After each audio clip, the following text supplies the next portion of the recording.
আকাশে কালো মেঘ জমলেই বৃষ্টির সঙ্গে বাড়ে মৃত্যুর সংখ্যা। এ সংখ্যার নাম বজ্রপাত। বাংলাদেশে বজ্রপাত এখন এক নীরব ঘাতক। প্রতি বছর বজ্রপাতে ৩৫০ জনের বেশি মারা যাচ্ছেন। হাওর অঞ্চল, উন্মুক্ত মাঠ, নদী তীরবর্তী এলাকায় কৃষিকাজে নিয়োজিত মানুষেরা বেশি বজ্রপাতের শিকার হন। গত 2 দশকে দেশে বজ্রপাতে মৃত্যুর সংখ্যা বেড়েছে প্রায় 10 গুণ। 15 বছর আগেও বজ্রপাতে বছরে মারা যেত 30 জন, এখন 350-এ পৌঁছেছে। এই দুর্যোগ কমাতে সরকার নতুন প্রকল্প নিয়েছে।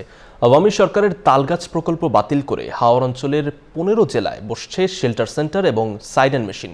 দুর্যোগ ও ত্রাণমন্ত্রী জানিয়েছেন, প্রকল্পে অর্থায়ন করবে ইউরোপীয় ইউনিয়ন। আকাশে কালো মেঘ জমলেই বৃষ্টির সঙ্গে বাড়ে মৃত্যুর সংখ্যা। এ সংখ্যার নাম বজ্রপাত। বাংলাদেশে বজ্রপাত এখন এক নীরব ঘাতক। প্রতি বছর বজ্রপাতে ৩৫০ জনের বেশি মারা যাচ্ছেন। হাওর অঞ্চল, উন্মুক্ত মাঠ, নদী তীরবর্তী এলাকায় কৃষিকাজে নিয়োজিত মানুষেরা বেশি বজ্রপাতের শিকার হন। জলবায়ু পরিবর্তন, তাপমাত্রা বৃদ্ধি এবং পরিবেশের ভারসাম্যহীনতার কারণে বজ্রপাত বাড়ছে বলছেন পরিবেশবিদরা।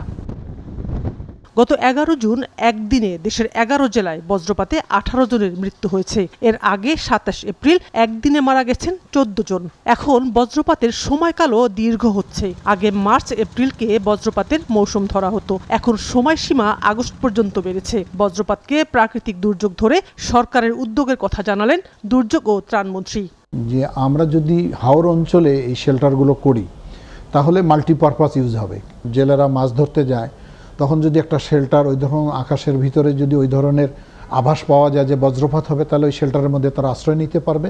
কৃষকরা তো মনে করে যে হয়তো এখনই কমে যাবে, এই কারণে ওখানেই হয়তো বসে থাকে, যার কারণে প্রাণহানিগুলো বেশি ঘটে। আমরা একটা সাইরেন রাখবো, অ্যালার্ম দিব যে এই সমস্যা হচ্ছে, আপনারা তাড়াতাড়ি আশ্রয় কেন্দ্রে আশ্রয় গ্রহণ করেন। ইউরোপীয় ইউনিয়ন এবং সরকারের যৌথ উদ্যোগে নেওয়া হচ্ছে বজ্রপাত নিরোধক প্রকল্প। প্রাথমিকভাবে খরচ 200 কোটি। গভর্নমেন্টের অনেকগুলো বাইরের কিন্তু ডোনার কান্ট্রি আমাদের সঙ্গে যোগাযোগ করছে, তারা এখানে সহযোগিতা দিতে চাচ্ছে আর কি। এগুলো ইউরোপিয়ান ইউনিয়ন আসছেন, ওনারা আসছেন। এদিকে ভূমিকম্পের ঝুঁকিও সরকারকে নতুন করে ভাবাচ্ছে। ভূমিকম্প পরবর্তী ক্ষয়ক্ষতিতে ঢাকাকে সর্বোচ্চ ধরে 445টি জায়গা নির্ধারণ হয়েছে শেল্টার হিসেবে। নিয়োগ হচ্ছে 1 লাখ স্বেচ্ছাসেবক। আমরা 2 সিটি কর্পোরেশনের কাছে তালিকা সংগ্রহ করছি, 445টি আমরা স্থান নির্ধারণ করে ফেলছি ইতিমধ্যে। এবং তার পাশাপাশি উনি বলছেন যে সরকারের বাইরে প্রাইভেট কোম্পানিগুলোতে কি ইকুইপমেন্ট আছে তার একটা তালিকা আপনারা সংগ্রহ করেন। যে এই ধরনের ঘটনা ঘটে গেলে স্বেচ্ছাসেবী সংগঠন বা স্বেচ্ছাসেবক আছে কিনা, উনি আমাকে নির্দেশনা দিয়েছেন যে 1 লক্ষ স্বেচ্ছাসেবক। প্রাকৃতিক দুর্যোগ মোকাবেলার আগাম প্রস্তুতির নির্দেশনা রয়েছে সরকার প্রধানের। অগ্রাধিকার অনুযায়ী কাজ করছে মন্ত্রণালয়, বললেন দায়িত্বপ্রাপ্ত এই মন্ত্রী।